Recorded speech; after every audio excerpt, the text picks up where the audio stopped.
따뜻한 생강차 한 모금이 생각이 많이 나는데요. 저는 꼭 생강을 사다가 꿀을 넣은 생강청을 해놔서 자주 마시곤 합니다. 알싸한 생강차를 마시면 몸이 따뜻해지는 게 느껴지더라고요. 몸이 차신 분들은 생강이 몸을 데우는데 효과가 있다고 많이 들어보셨을 거예요. 과연 진짜 이 생강은 우리의 몸을 따뜻하게 해주는 효과가 있을까요? 또 어떤 방법으로 먹어야 효과가 좋을지 같이 알아볼게요. 생강은 다양한 건강 효능을 가지고 있어 요즘 많은 사람들이 주목하는 식품 중 하나인 거 알고 계시나요? 생강은 우리 몸에 여러 가지 유익한 성분들이 함유되어 있는데요. 그 중에서도 진저론, 쇼가올, 진저롤 성분들은 생강의 특유의 매운맛과 향을 내는 성분들이기도 합니다. 특히 이 성분들은 노년층에게도 유익한 성분이라서 건강관리에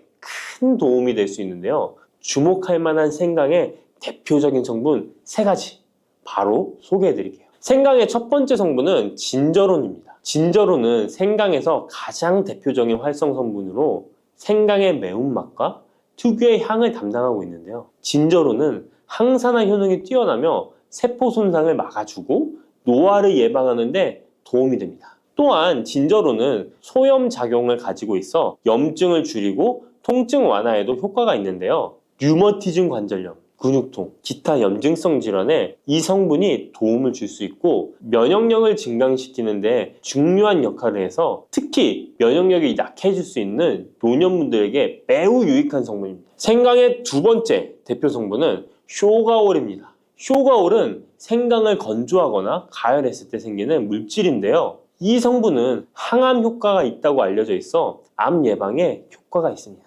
쇼가올은 진저론보다 강력한 항염증 작용을 하는데요. 이 성분은 염증을 유발하는 물질인 프로스타글란딘의 생성을 억제하는데 매우 효과적인 것으로 밝혀졌습니다. 쇼가올은 소화기 계통에 유익한 성분으로 유명한데요. 위의 점막을 보호하고 위염을 예방하며 소화불량을 개선하는 데 유용하며 위장을 자극하여 소화를 돕고 변비를 완화하는 데 중요한 역할을 합니다. 소화 기능이 떨어지기 쉬운 노년층에게 특히 유용한 성분입니다. 생강의 세 번째 대표 성분은 진저롤입니다. 진저롤은 생강을 신선한 상태에서 섭취할 때 함유되어 있는 성분인데요. 이 진저롤은 진통 효과가 뛰어나고 항염증 작용을 통해 몸의 염증을 줄이는 데 도움을 줍니다. 이 성분은 혈액순환을 촉진하고 체온을 올려주는 효과가 있어 특히 수족냉증에 효과적입니다. 어르신분들 중 혹시 겨울만 되면 손과 발이 차신 분들이 있으신가요? 생강의 이 성분은 노년층에게 자주 겪는 손발 차가운 문제를 해결하는 데 큰 도움이 될 수 있습니다. 또한 항균과 항바이러스 성질을 가지고 있어 감염 예방에 도움을 받을 수 있으므로 호흡기 질환을 예방하고 증상을 완화하는 데 효과적인 성분입니다. 혹시 중국의 성인 공자를 아시나요? 누구든지 한 번쯤은 들어보셨을 텐데요. 공자는 살아생전에 먹는 음식도 매우 철저하게 관리했다는데요. 공자가 매 식사마다 생강을 빼놓지 않고 먹었다는 것 알고 계셨나요? 공자는 생강이 얼마나 몸에 좋은지 그 옛날부터 알고 있었던 것이죠. 공자는 73세에 생을 마감했는데 그 옛날 평균 수명을 생각하면 어마어마하게 장수를 했던 것이죠. 이렇게 건강에 좋은 생강, 생강이 왜 그렇게 좋은지 생강이 이 우리 건강에 어떤 도움이 되는지 4가지 주요 효능을 소개해 드릴게요. 생강의 효능 첫 번째는 면역력 강화입니다. 서울대 노화연구소에서 꼽은 면역력에 좋은 식품 3가지 안에 이 생강이 포함되는 거 알고 계셨나요? 생강에는 아까 소개해드렸던 3가지 성분 진저론, 쇼가올, 진저롤이 포함되어 있어 면역력을 강화하는 데 매우 효과적입니다. 특히 항염증 효과가 뛰어나 몸의 염증을 줄여주고 면역 체계가 더 강하게 작동하도록 도와주는데요. 면역력이 떨어지기 쉬운 노년층에게는 자주 섭취하는 것이 좋은 식품입니다. 생강을 꾸준히 섭취하면 감기나 각종 질병에 걸리는 확률을 낮출 수 있다는 거 잊지 마세요. 생강의 두 번째 효능은 항산화 효과입니다. 미국 국립암연구소가 꼽은 항산화 식품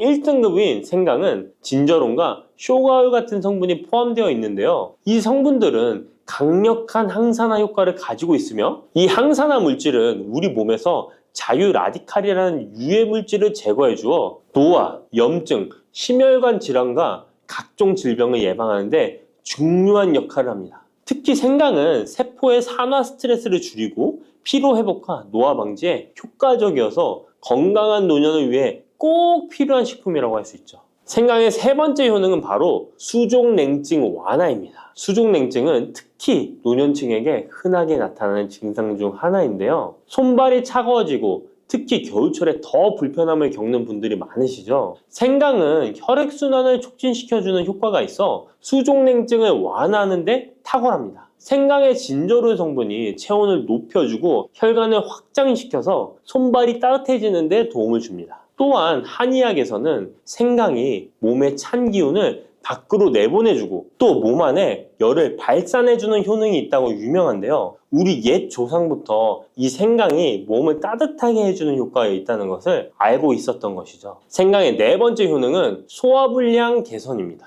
예전처럼 많이 먹지도 않았는데 속이 더부룩하신 분들 많이 계시죠. 소화불량은 나이가 들면서 자주 겪게 되는 문제인데요. 생강은 소화불량을 개선하는데 매우 효과적입니다.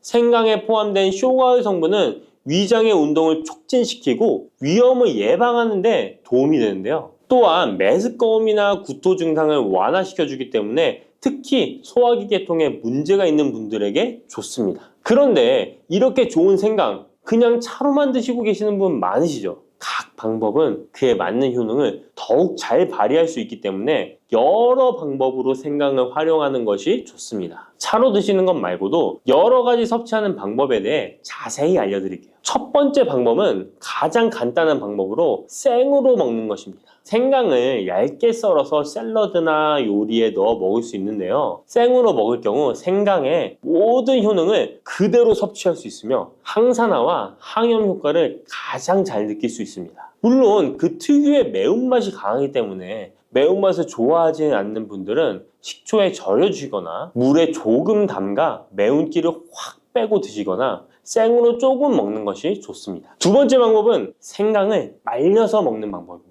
생강을 건조해서 차나 국물에 넣어 먹을 수 있는데요. 볕이 잘 들고 통풍이 잘 되는 곳에 말리셔도 되고 아니면 음식 건조기에 넣고 말리셔도 됩니다. 말린 생강은 소화 기능을 더욱 돋고 소염작용을 강화하는 데 효과적입니다. 또한 말린 생강은 장시간 보관이 가능하고 생강의 매운맛이 부드럽게 중화되어 편하게 섭취 가능한데요. 체온을 높여주는 효과가 있어 겨울철에 특히 유용합니다. 차로 끓여 마시면 몸을 따뜻하게 해주고 피로 회복에도 도움이 됩니다. 세 번째 방법은 생강을 가루로 내서 먹는 방법입니다. 생강가루는 다양한 요리에 활용할 수 있고 특히 음료나 디저트에 넣어 먹기에 좋은데요. 혹시 진저맨 쿠키라고 들어보셨나요? 크리스마스에 자주 보이는 쿠키인데요. 외국에서는 진저맨 쿠키라고 쿠키 반죽에 생강가루를 넣어 겨울철 생강을 먹기 싫어하는 아이들에게 주는데요. 이렇게 가루 형태로 만들게 되면 생강의 매운맛을 부드럽게 즐길 수 있고 물에 타서 마시거나 다양한 요리에도 넣어 드실 수 있고 또한 소화 기능을 돕고 약간의 진통 효과까지 누릴 수 있습니다. 그냥 생강만 드시게 되면 너무 맵다고 하시는 분들 있으신가요? 혹시 생강의 향이 너무 강해서 조금 옅게 드시고 싶은 분도 있으실 텐데요. 그런 분들은 주목해 주세요. 생강과 잘 어울리는 식품 몇 가지 소개해 드릴게요. 생강과 잘 어울리는 식품 첫 번째는 레몬입니다. 레몬과 생강은 궁합이 아주 좋은데요.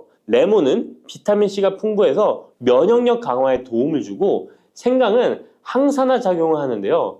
두 가지를 함께 섭취하면 서로 효과가 극대화돼서 특히 감기 예방에 탁월합니다. 또한 레몬은 소화 촉진에 도움을 주며 생강도 소화불량 개선에 뛰어난 효능이 있는데요. 이 둘을 함께 드시면 소화 기능이 개선되고 면역력 강화와 항산화 효과까지 배가 된다는 것 잊지 마세요. 생강과 레몬은 레몬 생강차나 레몬과 생강을 함께 넣은 샐러드로 드시는 것을 추천드립니다. 생강과 궁합이 좋은 식품 두 번째는 강황입니다. 강황은 생강과 함께 먹으면 항염증, 항암, 면역력 증진 효과가 매우 강력해지는데요. 강황의 주성분인 커큐민은 항염증과 항산화 작용이 뛰어나 생강의 진저론, 쇼가올, 진저롤과 함께 염증을 줄이고 세포 보호 효과를 극대화할 수 있습니다. 또한 강황은 면역력을 강화하는 데도 중요한 역할을 하는데요. 생강과 강황은 두 가지 모두 소염작용이 뛰어나기 때문에 관절염이나 염증성 질환을 앓고 있는 사람들에게 매우 뛰어난 작용을 합니다. 강황 생강차는 특히 겨울철에 체온을 올려주는 효과가 있어 겨울철 몸이 차신 분들, 수족냉증이 있으신 분들에게 추천드립니다. 생강과 같이 먹으면 좋은 식품 세 번째는 꿀입니다. 겨울철 꿀에 생강을 담가 차로 드시는 분들 많으시죠? 꿀은 생강과 함께 섭취하면 그 효능이 배가 되는데요. 꿀은 항균과 진정 효과가 있어 생강의 자극적인 맛을 부드럽게 해줄 뿐만 아니라 또한 꿀은 피로 회복에 좋고 생강과 함께 먹으면 소화불량 개선에도 도움이 됩니다. 꿀 생강차는 속을 따뜻하게 해주고 위와 목을 따뜻하게 해주어 감기 증상이나 기침 완화에도 좋은 음료입니다.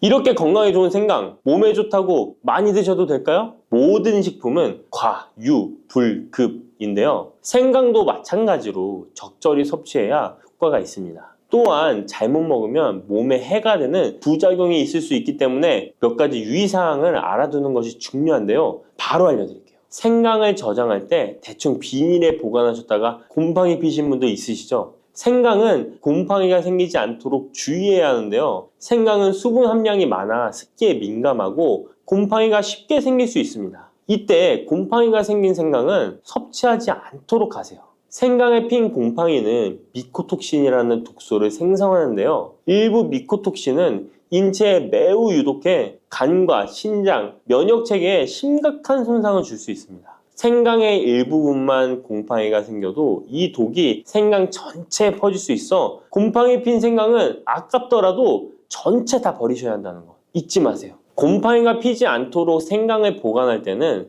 통풍이 잘 되는 곳에 보관하고 습기가 많은 곳은 피하는 것이 좋습니다. 생강은 많은 효능을 가지고 있지만 과다 섭취할 경우 부작용이 있을 수 있는데요. 너무 많이 지나치게 먹으면 속이 쓰리거나 위염이나 위장장애를 일으킬 수 있습니다. 하루에 2에서 3g 정도로 섭취하는 것이 적당하며 위장에 민감한 분들은 조금 더 적은 양을 섭취하는 것이 좋다는 것 기억하세요. 시래기 다들 좋아하시나요? 저는 된장국 중에 시래기를 넣은 시래기 된장국이 제일 맛있더라고요. 겨울철에 자주 먹는 음식 재료인 시래기는 예로부터 한국인의 밥상에 올라온 식재료라 매우 친숙하죠.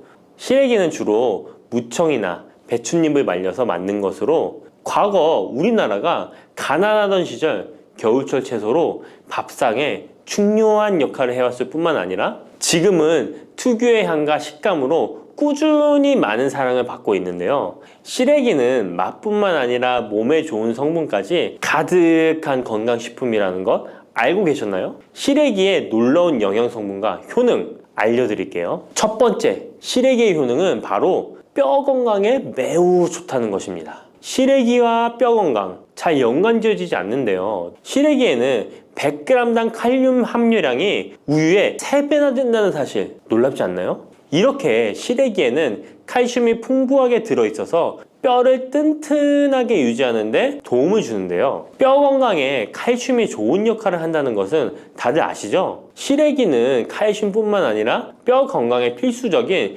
비타민 D와 비타민 K도 함유되어 있어요. 비타민 D는 뼈의 칼슘 합성을 도와주고 비타민 K는 뼈의 형성과 유지에 중요한 역할을 해주는데요. 비타민 K는 오스테오칼신이라는 단백질의 생성을 촉진하여 뼈의 형성을 돕고 뼈의 분해를 억제하여 뼈 손실을 예방하는 효과가 있는 거죠. 그래서 시래기를 꾸준히 섭취하면 칼슘과 함께 다양한 미네랄들이 뼈에 좋은 영향을 미쳐 건강한 뼈를 유지하는 데 효과적입니다. 시래기를 잘 익혀서 먹으면 더 흡수율도 좋아지는데요. 이는 뼈 건강에 아주 중요한 부분이라고 할 수 있습니다. 특히 중년과 노년층에서는 뼈 밀도가 낮아져 골다공증이나 골절 위험이 높아지기 때문에 칼슘을 충분히 섭취하는 것이 중요합니다. 두 번째, 시래기는 장 건강에 좋은 영향을 미칩니다. 시래기는 식이섬유가 매우 풍부한 식품인 거 다들 아시죠? 시래기는 무청을 말린 것인데요. 그늘에 말리기만 했을 뿐인데 식이섬유가 무청의 4배 정도 된다는 사실, 참 신기하죠? 시래기에 함유된 식이섬유는 장 내에서 물과 함께 팽창하여 변을 부드럽게 만들어주어 장 운동을 원활하게 도와주는데요. 이러한 작용은 장의 연동 운동을 촉진시키고 변비 예방에도 장 건강을 유지하는데 효과적입니다. 또한 시래기는 장내 유익한 세균에게 영양을 공급하는 역할도 하는데요. 장내 유익한 세균은 시래기의 식이섬유를 먹고 번식하며 또 장에 좋은 유익균들이 자랄 수 있는 환경을 만들어주고, 이는 장내 세균의 다양성과 균형을 유지하는 데 도움을 줍니다. 유익균들이 장 건강에 중요한 역할을 하기에 시래기를 섭취함으로써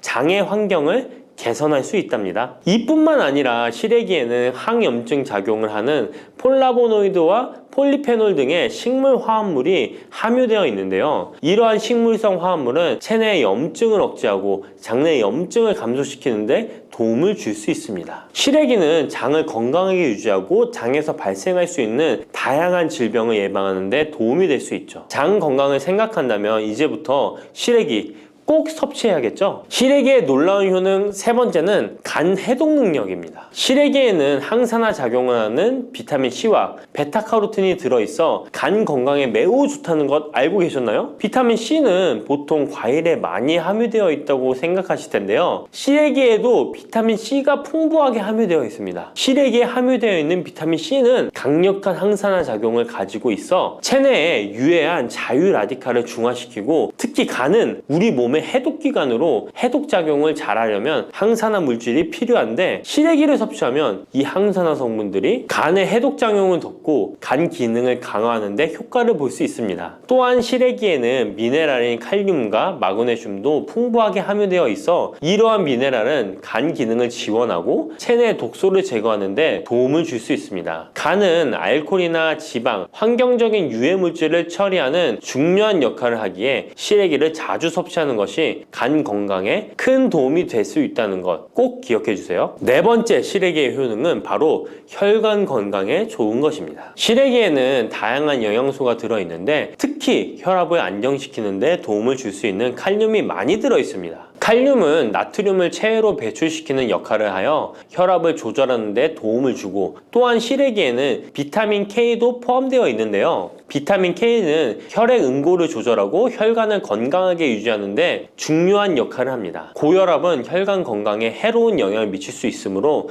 칼륨이 풍부한 시래기를 섭취하면 혈압을 조절하여 혈관 건강을 유지할 수 있습니다. 국립농업과학원에서 시래기를 가지고 연구를 진행했는데요. 시래기를 5주 동안 꾸준하게 섭취한 실험쥐군들의 혈압이 일반 대조군 쥐들에 비해 혈압이 23% 유의미하게 감소했다는 결과입니다. 특히 혈압을 걱정하시는 노년분들은 시래기를 꾸준히 섭취하면 혈관 건강을 지키고 고혈압이나 동맥경화 같은 질병을 예방하는데 도움을 줄 수 있겠죠? 몸에 좋은 시래기, 이것 까먹으면 찰떡궁합인 거 아시나요?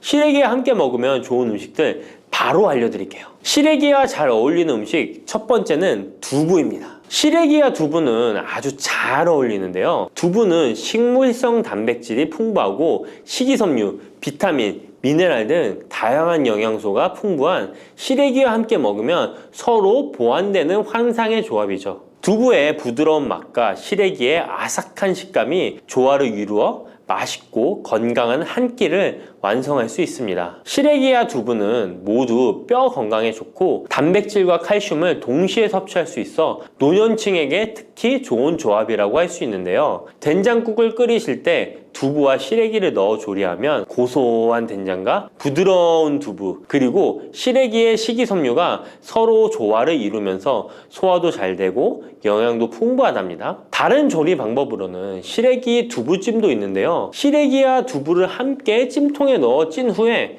간장, 다진 마늘과 파, 참기름 등의 양념을 넣어 시래기에 잘 묻힌 뒤 양념된 시래기를 쪄둔 두부에 돌돌 말아주는 건데요. 이렇게 요리에 드시면 부드럽고 고소한 맛이 일품이랍니다. 두 번째, 시래기와 어울리는 한상의 궁합 음식은 바로 버섯입니다. 버섯은 저칼로리이면서도 식이섬유, 미네랄이 풍부한데요. 또한 항산화 물질도 많아 면역력 강화에 매우 좋고 다이어트와 건강에 좋은 음식이죠. 버섯에는 비타민 D가 풍부해 뼈 건강에 좋고 항암 효과도 있다고 알려져 있고, 버섯 또한 칼륨이 함유되어 있어 혈압을 조절하는 데 도움을 줍니다. 시래기와 버섯을 함께 조리하면 서로의 영양이 보완되고 잘 결합되어 더욱 건강한 요리를 만들 수 있습니다. 시래기와 버섯을 함께 넣고 찌개나 국을 만들면 시래기의 깊은 맛과 버섯의 향긋하고 고소한 맛이 어우러져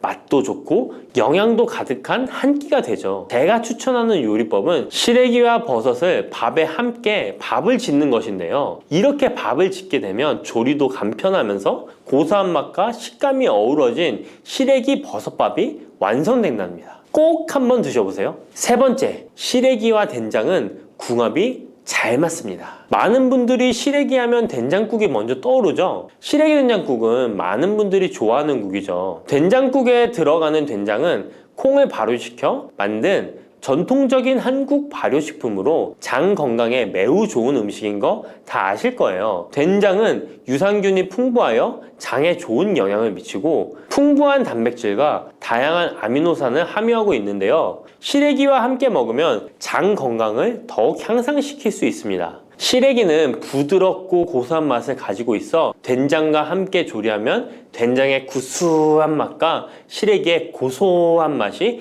조화롭게 어우러지고, 또 된장의 짭짤한 맛이 시래기의 은은한 맛을 잘 살려주어 된장찌개나 국에 시래기를 넣으면 깊고 풍부한 맛을 낼 수 있어요. 두 음식의 조합이 장 건강을 지켜줄 뿐만 아니라 맛있고 건강한 식사를 즐길 수 있게 해준답니다. 이렇게 몸에 좋은 시래기도 어떤 분들에게는 독이 될 수 있다는 것 아시나요? 몸에 유익한 영양 정보도 중요하지만 섭취 시 유의할 점도 꼭 아셔야죠. 시래기 섭취 시 주의해야 할 분들 바로 알려드릴게요. 시래기 드실 때 이런 분들 꼭 주의해야 합니다. 첫 번째는 신장이 약하신 분들입니다. 시래기에는 칼륨이 많기 때문에 몸에 유일한 작용을 하지만 한편으로는 신장이 약한 분들에게는 꼭 주의가 필요한데요. 시래기의 풍부한 칼륨은 신장 기능이 약한 사람들에게는 칼륨 섭취를 과도하게 하게 되어 문제가 될 수 있습니다. 칼륨은 신장에서 배출되기 때문에 신장 기능이 저하된 분들은 시래기를 과도하게 섭취하지 않도록 주의해야 해요. 특히 고혈압이나 신장 질환이 있는 분들은 전문가의 조언을 받고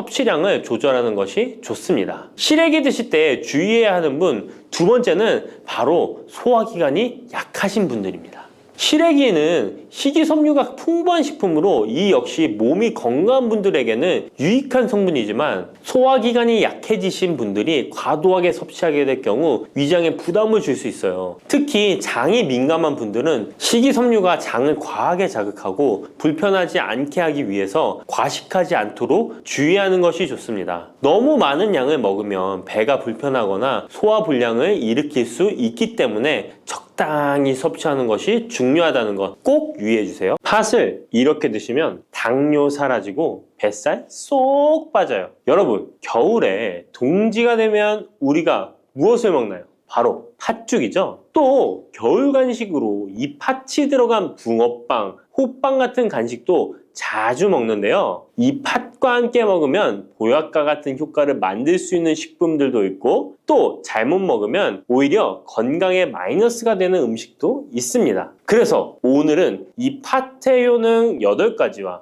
드실 때 주의할 점, 그리고 함께 드시면 좋은 음식 4가지에 대해 알려드리겠습니다. 팥하면 생각나는 음식이 있으신가요? 저는 사람들이 평소에 팥을 많이 안 먹는다고 생각했는데 의외로 팥이 들어간 음식이 많이 있더라고요. 대표적인 음식은 시루떡이 있고요. 겨울에 간식으로 많이 먹는 붕어빵, 또 제과점에서 사 먹는 빵들에도 팥이 많이 들어있습니다. 여름엔 팥빙수도 많이 먹고요. 겨울엔 팥죽도 종종 먹게 됩니다. 자, 이런 팥 요리를 집에서 해먹는 경우도 많은데 팥을 집에서 직접 삶을 때 혹시 소다를 넣고 삶는 분들 많으시지 않나요? 팥을 삶을 때 소다를 넣게 되면 팥의 색상이 더욱 선명해지고 팥을 더욱 부드럽게 해주어 팥을 삶는데 걸리는 시간을 단축시켜주기 때문인데요. 하지만 앞으로는 절대 소다를 사용하시지 마시기 바랍니다. 그 이유는 소다를 넣고 팥을 삶게 되면 팥의 영양소가 파괴돼서 팥에 좋은 성분을 먹을 수 없게 되기 때문인데요. 자, 그래서 어떻게 팥 요리를 하는 게 좋은지 알려드릴게요. 팥을 삶을 때 먼저 흐르는 물에 깨끗이 세척해서 이물질을 제거 주시고요. 물에 담가 약 4시간 정도 불려주십니다. 그렇게 불린 팥을 물에 넣어 삶아주면 붉은색의 팥 삶은 물이 생기잖아요. 바로 이 팥을 삶은 물이 건강에 정말 좋다는 사실 알고 계셨나요? 그 이유는 팥에 들어있는 사포닌이라는 성분 때문입니다. 간혹 팥 삶은 첫물에는 팥에 독소가 있어서 버려야 한다는 분들이 계신데요. 이는 잘못된 정보입니다. 왜냐하면 팥 삶은 첫물에 사포닌 성분이 가장 많이 들어있기 때문에 이걸 버리지 마시고 따로 담가 두었다가 하루에 한두 잔씩 차로 드시면 좋습니다. 자, 그럼 이제 팥의 구체적인 효능에 대해 말씀드릴 건데 첫 번째는 혈관 건강에 많은 도움이 된다는 것입니다. 앞에 말씀드린 팥물은 혈관 청소부라는 별명이 있을 정도로 혈관을 깨끗하게 해주는 효능이 있습니다. 그 이유는 팥에 함유된 강력한 항산화 성분인 안토시아닌이 혈관 내 활성산소를 제거해줘서 혈관 세포 손상을 예방해주기 때문입니다. 또한 안토시아닌은 혈관 내의 염증을 줄여줘서 염증성 질환에도 좋은 효과가 있고요. 나쁜 콜레스테롤 수치를 줄여주는 효과가 있어서 고지혈증을 예방하며 심장 질환의 위험도 줄이는데 큰 도움을 줄 수 있습니다. 이뿐 아니라 조선시대 기록에 보면 이 팥물로 세안을 했다는 기록이 있는데요. 팥물로 세안을 하면 피부의 노폐물을 제거하는 데 좋고 피부를 맑고 건강하게 해준다고 합니다. 비누가 없던 시절에 피부 건강을 위해 사용했던 선조들의 지혜가 정말 놀랍지 않나요? 당뇨병의 개선에 도움을 준다는 것입니다. 2014년에 발표된 한 연구에서 팥을 섭취하는 것이 2형 당뇨병 환자의 혈당 수치와 인슐린 저항성을 개선하는데 도움이 되는 것으로 보고가 됐습니다. 이 연구에서는 4주 동안 매일 팥을 섭취한 결과 당뇨 환자들의 공복 혈당 수치가 무려 평균 19.5% 감소하였고 인슐린 저항성 또한 줄어든 것으로 나타나서 당뇨가 있거나 당뇨 예방이 필요하신 분들은 꼭 팥을 꾸준히 드셔보시기 권해드립니다. 세 번째 팥의 효능은 몸의 부종을 제거하고 다이어트에 도움을 주는 것입니다. TV에서 연예인들이 이 팥으로 다이어트를 해서 효과를 봤다고 했던 적도 있었고요. 한의학 책 중에 본초 강목에 보면 팥을 오랫동안 먹으면 여위고 마르기 때문에 살찐 사람이 먹는 것이 좋다라는 내용이 나옵니다. 그래서 한의원에서 다이어트 처방을 할 때도 팥을 쓰는 경우가 많이 있는데요. 그 이유는 바로 팥에 들어있는 칼륨 때문입니다. 팥에는 쌀의 10배 이상, 바나나에 약 4배 이상의 칼륨이 들어있는데요. 이 칼륨이 몸 안에 나트륨 배출을 도와서 당뇨 환자들의 신장 부담을 줄여주고 혈압 상승을 억제해주는 효능이 있고요. 또한 이뇨작용이 있어서 이를 통해 부종을 줄여줄 수가 있습니다. 그래서 우리가 보통 물살이라고 부르는 잘 부으면서 살이 찌는 분들은 다이어트에 이 팥을 이용하시면 효과를 볼 수가 있습니다. 그래서 그에 대한 연구 결과도 있었는데요. 실험주에 팥 추출물을 먹였더니 근육 손실 없이 체지방 함량이 30% 이상 줄었고 몸무게도 37%나 감소했다고 합니다. 사람과 똑같을 수는 없지만 분명히 팥이 체중 감량에 도움이 된다는 결과라고 볼 수가 있습니다. 네 번째, 팥의 효능은 변비를 개선하는 데 도움을 주는 겁니다. 팥에는 사포닌뿐 아니라 많은 식이섬유가 들어있기 때문인데요. 사과에 비해서 약 10배나 많은 식이섬유가 들어있습니다. 그래서 팥을 섭취하게 되면 이 식이섬유가 장 운동을 활발히 하고 대변을 부드럽게 만들어 배변을 원활하게 해줄 수 있고요. 또한 이 식이섬유는 장에 있는 유익균들에게 풍부한 먹이를 제공해주기 때문에 장내 유익균의 증식에도 직접적으로 효과를 줍니다. 이를 통해서 장의 전반적인 환경을 좋게 바꿔줄 수가 있고 이것은 몸의 면역력 향상과도 연결되어 있기 때문에 우리가 프로바이오틱스를 복용할 때도 팥을 함께 드셔보면 그 효과가 커지는 것을 느끼실 수가 있을 겁니다. 5번째 팥의 효능은 탈모 예방에 도움을 준다는 것입니다. 나이가 들면서 머리숱이 점점 없어져 고민하시는 분들 정말 많은데요. 팥과 함께 천연 탈모약이라 불리는 수수를 함께 드신다면 탈모 예방에 큰 도움을 받을 수 있습니다. 그 이유는 바로 팥과 수수에 들어있는 비오틴이라는 성분 때문인데요. 이 비오틴은 모발의 모공에서 자라는 단계부터 필요하고 손상된 머릿결이 재생되는 데까지 관여하는 정말 중요한 성분입니다. 건강한 머릿결을 만드는데 꼭 필요한 성분이라고 할 수 있습니다. 비오틴이 몸속에서 부족한 현상이 나타나면 머리카락이 얇아지면서 많이 빠지게 되고, 또한 두피가 건조해지고 가려움증이 생기면서 탈모를 가속화할 수 있습니다. 그런데 팥에는 이 비오틴뿐 아니라 모발 성장에 도움이 되는 아미노산이 풍부하고 수수에는 미네랄 성분이 풍부하여 머리카락을 건강하게 유지하는데 직접적으로 도움을 주게 되고요. 또한 팥과 수수에 함유된 항산화 물질들이 머릿결을 상하게 하는 자유 라디칼 성분을 중화해 주어 머리카락 건강에 큰 도움을 주는 것입니다. 6번째 팥의 효능은 우리나라 사람에 꼭 필요한 탄수화물 소화를 돕는다는 것입니다. 이는 팥에 함유되어 있는 비타민 B의 역할 때문인데요. 비타민 B는 탄수화물, 단백질, 지방을 에너지로 변환하여 우리 몸을 충전해주는 역할을 합니다. 또한 신경 전달 물질인 뉴로트랜스미터의 합성에 관여해 뇌신경을 건강하게 하는 데에도 도움을 줍니다. 팥을 잘 섭취하면 뇌를 건강하게 해주어 치매 예방에도 도움이 되는 것입니다. 자, 앞에서 팥과 함께 먹으면 좋은 음식이 수수가 나왔는데요. 하나 더 말씀드릴게요. 바로 호박입니다. 호박은 기본적으로 여러 영양성분이 풍부하지만 호박에는 비타민 B가 없어서 호박과 팥을 함께 드시면 서로의 부족한 부분을 채워줄 수가 있고요. 또한 호박에도 소화 기능을 개선해주는 기능이 있어서 팥과 함께 드시면 시너지 효과가 있고요. 그리고 팥처럼 호박에도 이뇨작용이 있는데요. 팥과 호박의 이뇨작용은 과정이 약간 다릅니다. 팥은 몸속의 부종, 노폐물과 독소를 빨아들여서 배출하는 이뇨작용을 하는 것이고요. 호박은 신장에서 만들어지는 호르몬의 분비를 억제하여 이뇨작용을 촉진하게 되는데, 이렇게 되면 신장에 과다하게 축적되는 수분을 배출하는 역할을 해줄 수가 있어서 더 도움이 될 수 있습니다. 7번째 팥의 효능은 빈혈을 개선하는 데 도움을 주는 것입니다. 보통 우리 몸에 철분이 부족해지면 빈혈 증상이 나타나죠. 빈혈로 인해 어지러움, 두통, 체력 저하 등의 증상이 나타나게 되는데, 팥에는 앞에서 얘기한 단백질, 식이섬유, 칼륨, 비타민, 비오틴뿐만 아니라 바로 칼슘과 철분 또한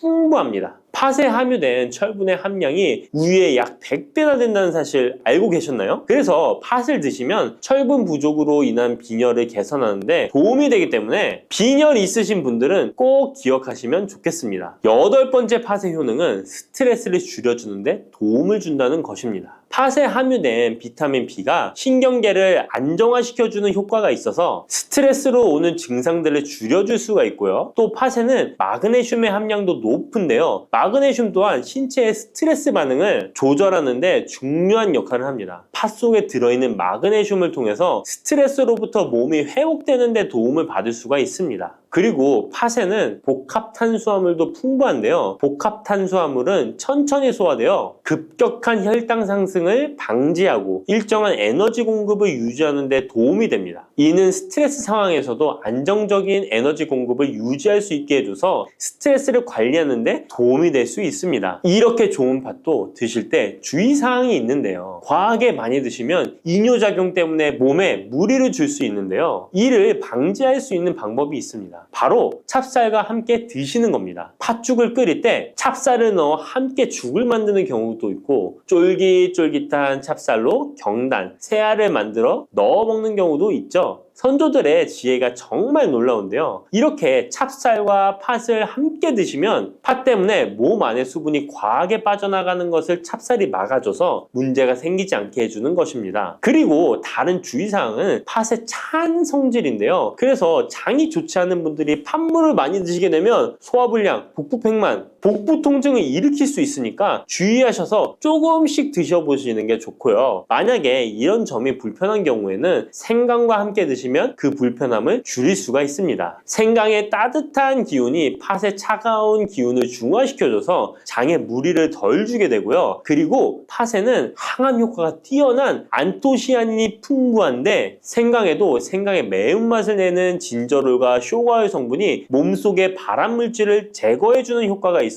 함께 드시면 상승 효과를 볼 수가 있습니다. 그리고 이때 생강을 쪄서 말려서 드시면 이런 효과가 약 10배 정도 증가된다고 하니까 꼭 기억하시면 좋겠습니다. 고소한 호두 좋아하시는 분 많으시죠? 호두는 그 자체로도 훌륭한 간식이지만 저는 특히 커피와 먹는 것을 좋아하는데요. 이렇게 맛도 좋고 건강에 이롭다고도 잘 알려진 호두, 혹시 그냥 막연하게 몸에 좋다고만 알고 있지는 않으신가요? 호두는 견과류의 일종으로 기원전 7,000년 전 고대부터 인류가 친숙하게 섭취해온 식품인데요. 인류가 이렇게 오래전부터 호두를 섭취해왔다니 놀라신 분 계신가요? 이렇게 호두는 아주 옛날부터 인류에게 많은 영양소를 제공해 주었는데요. 호두에는 단백질, 비타민, 미네랄 등 여러 가지 영양소가 풍부하게 들어있다는데 이렇게 풍부한 영양소가 함유된 호두가 주는 몸에 이로운 점 바로 소개해 드릴게요. 첫 번째 호두의 놀라운 효과는 바로 노화 방지입니다. 호두에는 폴리페놀과 비타민 E 같은 강력한 항산화 물질이 풍부하게 들어있다는 사실 알고 계셨나요? 호두에는 폴리페놀과 비타민 E 같은 항산화 물질이 다량 함유되어 있는데요. 항산화 물질은 체내 유해산소를 제거하고 세포 손상을 방지하는 역할을 해주는데 노화 방지와 관련이 깊은 성분으로 피부 건강을 유지하고 노화 과정을 늦추는 데 도움이 되죠. 또한 항산화 물질은 면역력 향상에도 도움을 주어 감기나 질병에 대한 저항력을 키워주는데요. 자유라디칼은 우리 몸의 세포를 손상시켜 노화와 관련된 여러 질병을 일으킬 수 있는데 호두에 함유된 항산화 물질은 자유라디칼로부터 세포를 보호하여 세포 노화를 늦추는데 중요한 역할을 해준답니다. 또한 호두의 풍부한 오메가3 지방산은 피부 건강에 많은 도움이 되는데요. 오메가3는 피부 탄력을 유지하고 피부에 수분을 보충해 주는데 꼭 필요한 성분이죠. 특히 피부가 노화되면서 생길 수 있는 주름과 피부 처짐을 예방하는데 매우 도움이 된답니다. 두 번째 호두의 놀라운 효능은 바로 뇌 건강 유지입니다. 호두의 외형이 뇌를 닮아 예로부터 뇌에 좋다고 잘 알려져 있는데요. 외형만 닮았다고 뇌에 좋다는 것이 아닌 것 알고 계시죠? 호두에는 오메가3 지방산이 풍부하게 들어있습니다. 오메가3는 주로 생선에서 많이 발견되는 성분으로 알려져 있지만 호두에도 그만큼 많은 양이 들어있죠. 해외 알츠하이머 저널에서는 호두가 산화 스트레스와 염증을 줄여주므로 알츠하이머 발병과 진행을 늦추거나 위험을 줄여준다는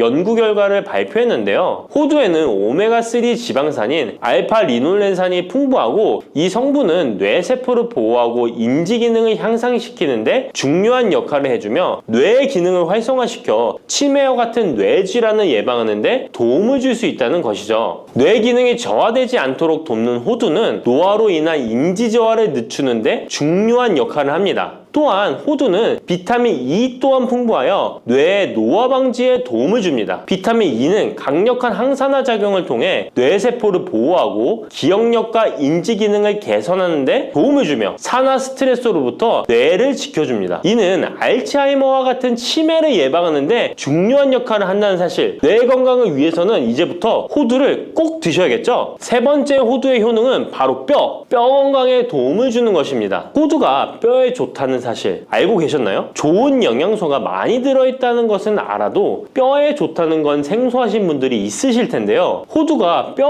건강에 미치는 좋은 작용들 바로 알려드릴게요. 호두는 칼슘뿐만 아니라 다른 중요한 성분들도 함유하고 있어서 뼈를 튼튼하게 만드는데 아주 효과적인 식품입니다. 호두는 칼슘과 마그네슘이 균형 있게 들어있는데요. 칼슘은 뼈를 구성하는 중요한 성분이지만 마그네슘 역시 뼈 건강에 필수적인 역할을 합니다. 마그네슘은 칼슘의 흡수를 돕고 뼈의 밀도를 유지하는데 중요한 역할을 하죠. 이 두 성분이 적절히 균형을 이루면 뼈의 강도를 높이고 골다공증과 같은 질환을 예방할 수 있는데요. 또한 호두에 들어있는 오메가3 지방산은 뼈 건강에 직접적인 영향을 미치는 중요한 성분입니다. 연구에 따르면 오메가3 지방산은 뼈의 형성을 촉진하고 뼈의 밀도를 높이는 데 도움을 줄 수 있다고 하는데요. 이뿐만 아니라 오메가3는 염증을 줄여주는 효과가 있어서 관절염과 같은 염증성 질환에 걸리기 쉬운 사람들에게도 유익한 영향을 줄 수 있습니다. 호두의 놀라운 효능 네 번째는 바로 암 예방 효과입니다. 호두는 항산화 작용과 항염증 작용 덕분에 암 예방에도 효과적이라고 알려져 있는데요. 놀라우신가요? 2022년 국제학술지에 실린 연구 자료를 보면 호두나 아마씨에 함유되어 있는 알파 리놀레산을 꾸준히 섭취하면 그렇지 않은 사람들과 비교해서 심혈관 질환 위험률이 10% 감소되고 관상동맥 심장질환 위험률은 20%나 줄어들었다고 합니다. 그뿐만 아니라 호두에는 폴리페놀과 엘라그산이 풍부하게 들어있는데요. 특히 엘라그산은 항암 성분으로 유명한데 엘라그산은 체내에서 엘라그산 대사물질로 변하는데요. 암세포의 성장을 억제하는 데 도움을 주고 폴리페놀은 암세포의 확산을 막아주는 역할을 해줍니다. 호두는 이뿐만 아니라 오메가3 지방산을 많이 함유하고 있는데요. 오메가3 지방산은 염증을 줄이는 효과가 있습니다. 암은 염증성 질환과 관련이 깊은데요. 호두가 가진 염증 완화 효과는 암 치료에 있어서 중요한 보조 역할을 해줄 수 있다는 것 아시나요? 호두에 포함된 비타민 E와 셀레늄 등의 성분은 면역력을 증진시키는 데 도움을 주는데요. 암 환자에게는 면역력이 중요한데 호두는 면역 시스템을 강화시켜서 우리 몸에 방어막을 형성시키는데 큰 역할을 할 수 있죠. 호두의 효능 정말 놀랍죠? 이렇게 몸에도 좋고 맛도 좋은 호두, 이것들과 먹으면 효과가 배가 된다는데요. 호두와 궁합이 좋은 식품들 바로 알려드릴 테니 주목해주세요. 첫 번째는 요거트입니다. 요즘 들어 그릭 요거트나 프로바이오틱스 같은 단어들 자주 접해보셨죠? 요거트에는 단백질, 칼슘, 프로바이오틱스 등의 영양소가 풍부하게 함유되어 있는데요. 호두에는 건강한 지방, 단백질, 식이섬유, 비타민, 미네랄 등이 풍부합니다. 이 두 가지를 함께 섭취하면 영양소 조합을 통해 다양한 영양소를 한 번에 섭취할 수 있는데요. 요거트에 함유된 프로바이오틱스는 장내 유익한 세균을 증식시키고 장 건강을 촉진하는 데 도움이 됩니다. 또한 호두의 지방은 프로바이오틱스의 효능을 더욱 향상시켜 장 건강에 도움을 주고 호두에 함유되어 있는 오메가3 지방산과 같은 건강한 지방산을 요거트와 함께 섭취하면 호두의 지방이 소화 흡수를 도와 영양소의 흡수를 향상시킬 수 있다는 것 꼭 잊지 말아주세요. 그리고 영양뿐만 아니라 호두의 고소하고 크리미한 식감과 요거트의 부드럽고 상큼한 맛은 잘 어울리는데요. 함께 섭취하면 맛과 식감의 조화를 즐길 수 있습니다. 그러니 이제부터 요거트를 드실 때는 호두와 함께 드시는 것 추천해 드릴게요. 두 번째, 호두와 환상의 궁합 음식은 바로 바나나입니다. 바나나는 호두와 함께 섭취하면 영양소의 균형을 맞출 수 있다는 사실 알고 계신가요? 바나나는 탄수화물과 천연당과 풍부한 식이섬유를 함유하고 있다는 것 잘 알려져 있는데요. 뿐만 아니라 바나나의 당은 호두 대비 신체에 더 빠른 에너지를 공급해줍니다. 호두에는 건강한 지방과 단백질이 풍부하게 함유되어 있다는 것 이제 잘 아시죠? 이 성분들은 신체의 에너지를 지속적으로 유지하는데 도움을 주는데요. 그래서 바나나와 호두 이 두 가지를 함께 섭취하면 서로 보완적인 영양소를 한 번에 섭취할 수 있고 영양소 흡수 또한 더 쉽고 오래 지속이 되도록 도와준다는 것이죠. 영양뿐만 아니라 호두의 고소하고 크리미한 식감과 바나나의 부드럽고 달콤한 맛은 잘 어우러지는데요. 함께 갈아서 스무디로 한번 섭취해보세요. 간단하게 바나나의 달달한 맛과 호두의 고소한 향이 의외로 조화로워서 맛과 식감, 영양소까지 한 번에 즐길 수 있습니다. 이렇게 고소하고 맛도 좋고 몸에도 정말 좋은 호두, 그렇다고 해서 너무 과하게 섭취해도 안 좋다는 사실 알고 계신가요? 호두는 건강에 매우 좋은 식품이지만 모든 식품들이 그러하듯 호두도 적당량 섭취를 해야 하는데요. 과연 하루에 얼마나 먹어야 하는지, 몸에 좋은 호두를 잘못된 방법으로 섭취하면 몸에 치명적인 독이 될 수 있다는 사실들, 호두 섭취 시 주의점들 바로 알려드릴게요. 호두 섭취 시 유의할 점 첫 번째는 알레르기 반응입니다. 호두는 견과류 중 하나로 알레르기를 유발할 수 있는 식품인데요. 일부 사람들에게 알레르기 반응을 일으킬 수 있습니다. 호두 알레르기가 있는 경우 호두를 섭취했을 때 입술이나 혀 또는 얼굴이 부풀거나 허우걸란을 겪을 수 있는데 이는 개개인의 신체 증상에 따라 매우 위험할 수도 있습니다. 경우에 따라 목숨도 위험할 수 있는데요. 만약 이런 증상이 발생하면 즉시 호두 섭취를 중단하고 필요시 의사와 상담해야 합니다. 알레르기가 있는 사람은 호두를 피하는 것이 매우 중요합니다. 호두 섭취 시 주의할 점 두 번째는 과도한 섭취입니다. 호두는 100g당 650칼로리로 매우 고칼로리 음식입니다. 하루 섭취량을 과도하게 초과하면 체중 증가를 유발할 수 있는데요. 호두에는 지방이 많이 함유되어 있지만 대부분 불포화 지방이라 건강에 유익하다고 알고 있지만 칼로리가 높기 때문에 적당한 양을 섭취하는 것이 중요합니다. 하루 20에서 30g 정도, 이는 약 5에서 7알 정도 되는데요. 쪽으로 봤을 때 10개에서 15쪽이 적당합니다. 호두 섭취할 때